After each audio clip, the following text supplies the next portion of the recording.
La population en Afrique est celle qui se développe le plus rapidement. Selon nos estimations, entre 2015 et 2050, elle représentera la moitié de la population mondiale. L'espérance de vie à la naissance a surtout augmenté en Afrique. Elle a gagné 6 ans en moyenne au cours de la dernière décennie. Car l'Afrique n'est pas seulement le continent des migrations et des crises, c'est un continent d'avenir.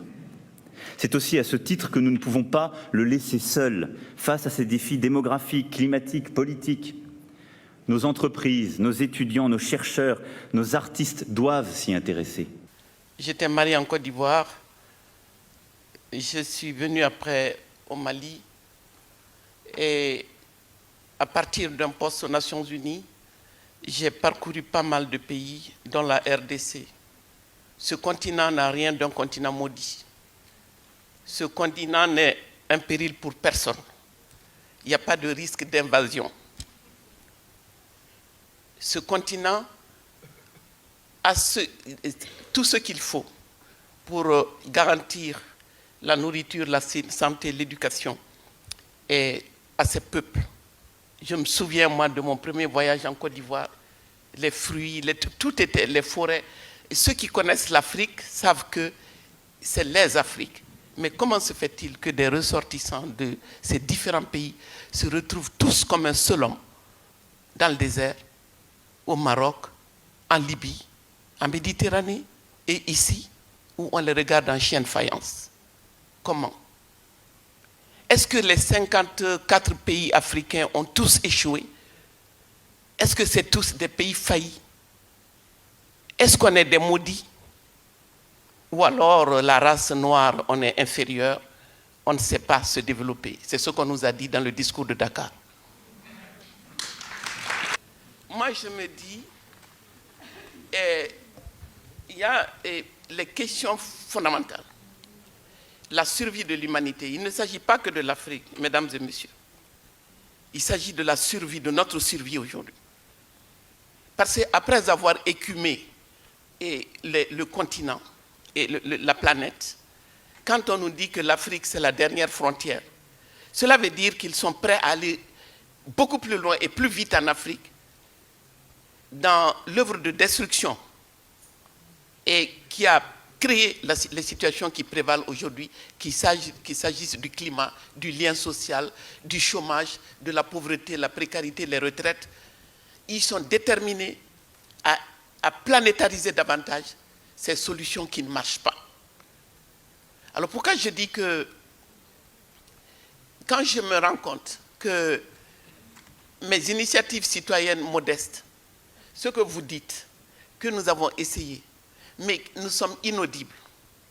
On est inaudibles parce que tout ce qui ne permet pas aux entreprises transnationales est de réaliser des retours juteux sur investissement.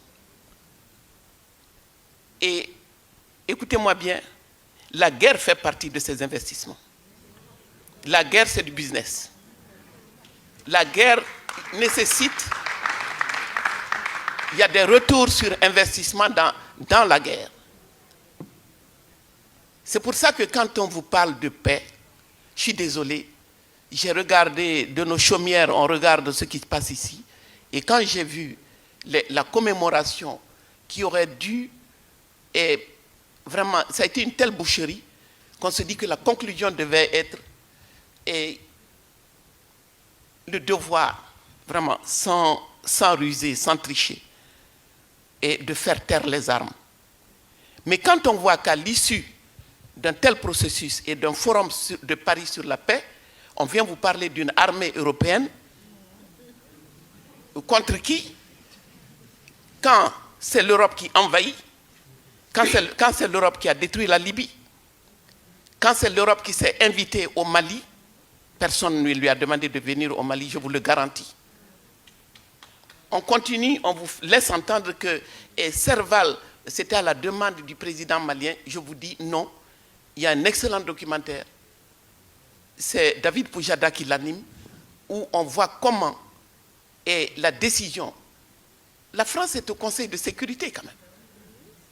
La décision d'intervenir au Mali, en fait, était prise depuis 2010.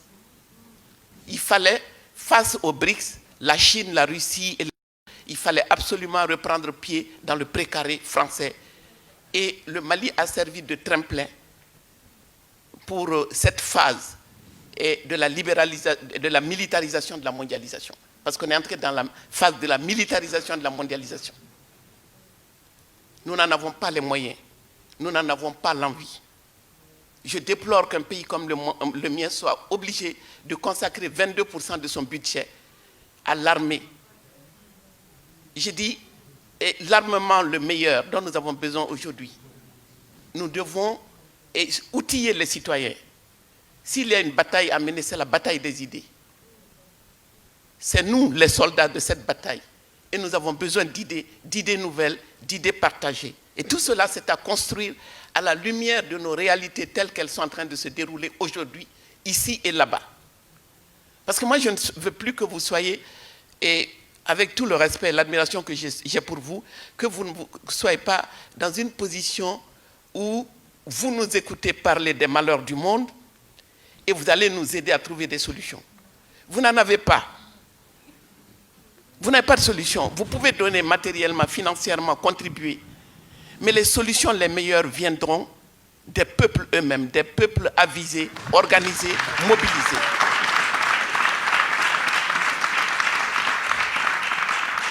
Et ce que j'ai déploré, et que je continue de déplorer, c'est l'instrumentalisation, d'abord la dépolitisation des peuples.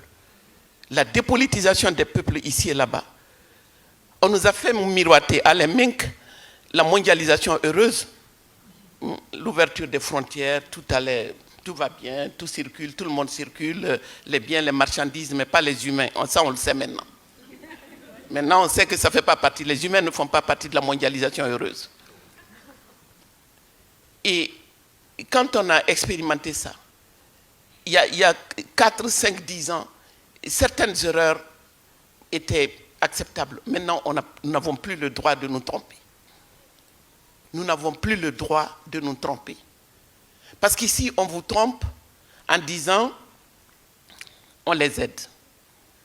Bon, si vous et vos impôts servent à nous aider, et que malgré tout, on est si nombreux dans les bateaux, c'est qu'il y a un problème avec nous. Mais moi, je veux que vous sachiez qu'il y a surtout un problème avec l'aide.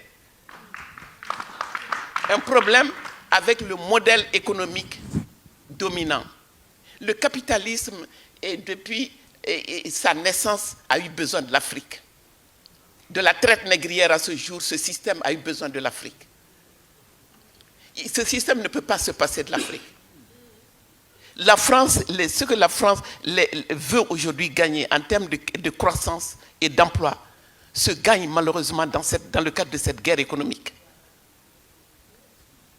Donc, les gens de la droite conventionnelle le savent, les conservateurs le savent. Ils savent très bien que ce continent immense de 30 millions de kilomètres carrés, avec toutes les ressources naturelles stratégiques dont ils ont besoin, c'est là-bas qu'ils peuvent aller chercher et la compétitivité va se gagner là-bas. Mais à condition que nous, on prépare le terrain. Si nous ne faisons pas les mêmes réformes structurelles que vous, ils ne peuvent pas entrer chez nous. Donc il faut que les politiques d'ajustement structurel, que nos dirigeants mettent bien dans leur tête que tout ce qu'ils ont à faire, c'est de réformer. Et les mêmes réformes qu'on vous inflige aujourd'hui, dont vous ne voulez pas, on va nous les infliger à nous, mais tout passe comme une lettre à la poste, parce que personne ne comprend. La télévision, nos télévisions, c'est comme la mondialisation heureuse, c'est les télévisions du bonheur. On chante, on danse à longueur de journée. Et